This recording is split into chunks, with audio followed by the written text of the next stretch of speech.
বিপদ মানুষের জীবনের সবচেয়ে বড় শিক্ষক। সুখের দিনে সবাই বন্ধু হয়, কিন্তু দুঃখের দিনে প্রকৃত মানুষদের চেনা যায়।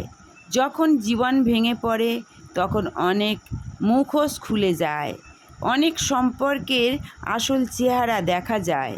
তবুও বিপদকে ঘৃণা করো না, কারণ বিপদ মানুষকে শক্তিশালী করে। বিপদ মানুষকে প্রার্থনা শেখায়। বিপদ মানুষকে ঈশ্বরের কাছে নিয়ে যায়। অনেক সময় কান্নার মধ্যেই সবচেয়ে বড় শিক্ষা লুকিয়ে থাকে।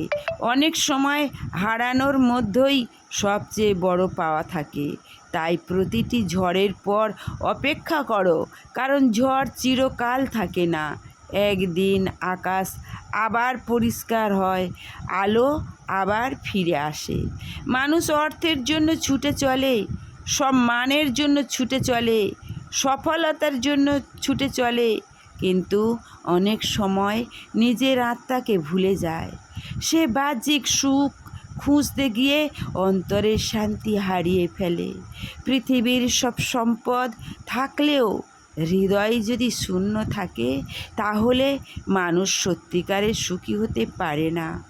ঈশ্বর মানুষের হৃদয়ের সেই শূন্যতা পূরণ করতে চান। তিনি ভালোবাসা দিয়ে করতে চান। জগতের মানুষ তার যখন সন্তানদের কাছে একবার বা দুবার ডাকবে, সেই সন্তানেরা বিরক্ত হয়ে হুংরি মারবে বা কথা শুনবে না, তারা চলে যাবে, বাবা মার দিকে তাকাবে না। তাই নিজের সন্তান দূরে চলে যেতে পারে, ফেলে দিতে পারে, সরিয়ে দিতে পারে, থামিয়ে দিতে পারে, নেড়ে ঘেঁটে দিতে পারে, কিন্তু ঈশ্বর পারেন না। ঈশ্বর দেবেন না। তিনি কথা দিয়েছেন সর্বদাই তিনি সকল ভগ্ন মানুষদের পাশে দাঁড়িয়ে হাত ধরে টেনে তাকে বুকে জড়িয়ে নেবেন, কারণ তিনি শান্তিদাতা। তিনি শান্তি দিতে চান, তিনি আশা দিতে চান। যে মানুষ তাকে খুঁজে পায়, সে জীবনের ভিতর অর্থ খুঁজে পায়, সে শান্তি খুঁজে পায়, আনন্দ খুঁজে পায়, চিরকালের যে অনন্ত জীবনের মতো।